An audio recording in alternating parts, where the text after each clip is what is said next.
And we got our first live video question coming in via Zoom. It's coming from Naphtali, and I'm going to switch over here to this tech right now and put you on my speaker. And Naphtali, I want you to ask me your question, and then I'm going to come back to you. So go ahead and ask me. Hello, Brian. It's very nice to meet you. My question is, what is the roadmap out of lockdown? And the reason why I ask this is because as of yet, we haven't actually heard any information on how we're going to get out of lockdown from Boris's government. So I was wondering if you could elaborate on what your plan is. Excellent stuff. Cool, let me kill my volume here. First of all, thank you for that question. And again, I appreciate a hard question. That's what I like more than anything. So thank you for that, I appreciate it. And again, Naphtali was asking, what is the roadmap out of this? And it's one of the things that frustrates me the most, because the current mayor of London, the Prime Minister Boris Johnson, has not shown us any roadmap out of this. And honestly, the bane of every entrepreneur is uncertainty. You have to show them a roadmap out of this. And I think it was Steve Baker, who's one of the Tory backbenchers in Parliament. I think he's the head of the COVID recovery group. And he said to the Prime Minister, he said, Boris, he said, if you locked us down based on a forecast, then why can't you open us up based on a forecast? We see a lot of positive information coming in, and yet I couldn't even tell you when my 16-year-old daughter is allowed to go back to school. I couldn't tell you when I personally, as an entrepreneur, am allowed to, invest in my business, because I don't know when you're going to shut it down again. We need a clear roadmap out of this, and as the next mayor of London, I am going to communicate and over-communicate with our business community. Also, the congestion charge holiday down to 0 for 6 months is going to kickstart business. I'm going to drop business rates down to 0 for 6 months, because how can you tax an entrepreneur or a businessman when they're struggling just to stay in business? The latest report is that 250,000 SMEs, these are small and medium-sized enterprises responsible for 98% of the GDP here in London, could potentially go out of business unless direct action is taken.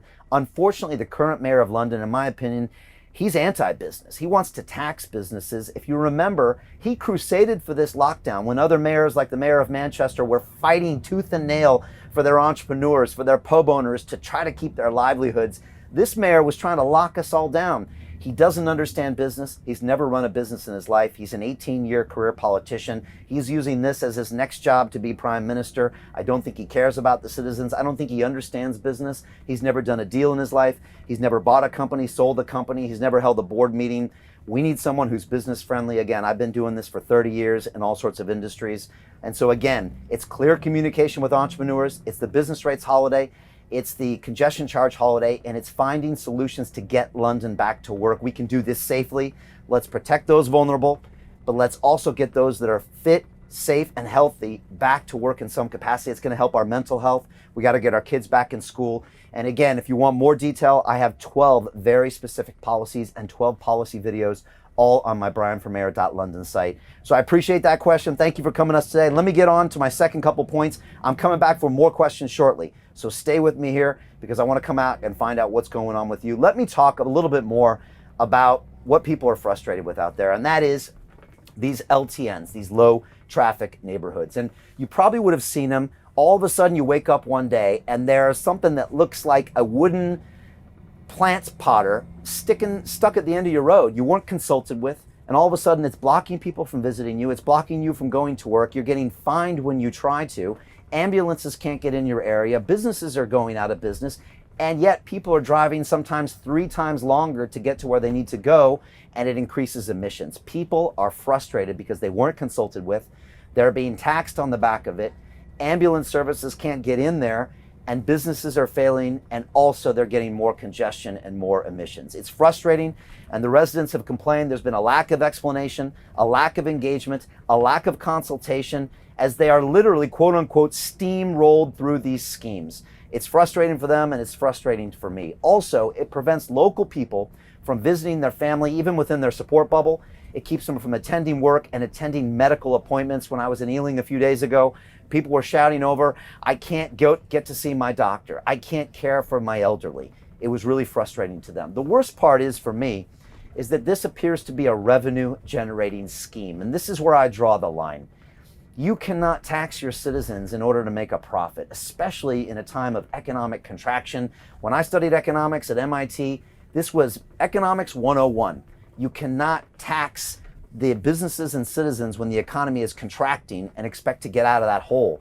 It's basically going to close itself in a loop, and it ends in bankruptcy and despair. We've got to find a way out of it, and generating revenue on the back of it is not okay. Lambeth Council, for example, has already issued more than £1 million of fines just because of low traffic neighborhoods, and there's more boroughs that have already racked up 7 figures in fines.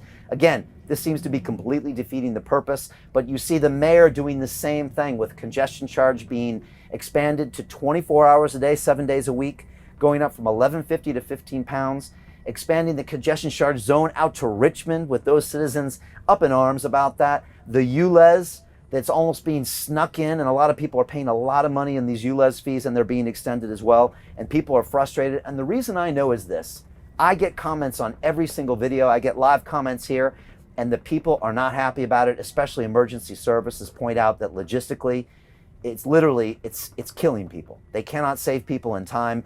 And the last thing I want to say about this is a flat tax, which means, for example, a £15 congestion charge, you might be earning £20,000 a year, £40,000 a year, or £200,000 a year.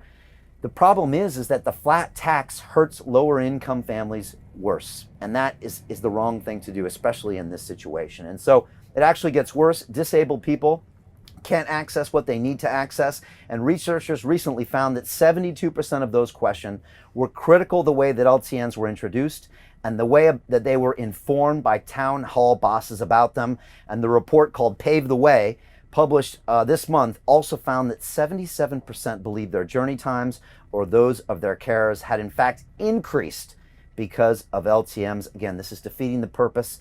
It's taxing our citizens. And I'll be honest, it's probably one of the single most important issues for Londoners as I'm out there. Of course, they're frustrated with the nightmare proportion of knife crime thanks to the mayor. They're frustrated with him bankrupting our TfL nearly twice. They're frustrated that he's only built 3% of the affordable homes that he promised. But honestly, it's this congestion charge extension, these LTNs, that really frustrate him a lot. And I think I'm down here in Chelsea at the square here, going through here. It's a beautiful place. It's a beautiful sunny day. And I just want to say thanks for having me. I'm on Sloane Square is where I am, going up Sloane Street right now. Spent a lot of time in this neighborhood. Did a lot of time shopping here back in the day. And I want to say just being out here makes all the difference. And I appreciate everybody streaming live. This is a new way of politics.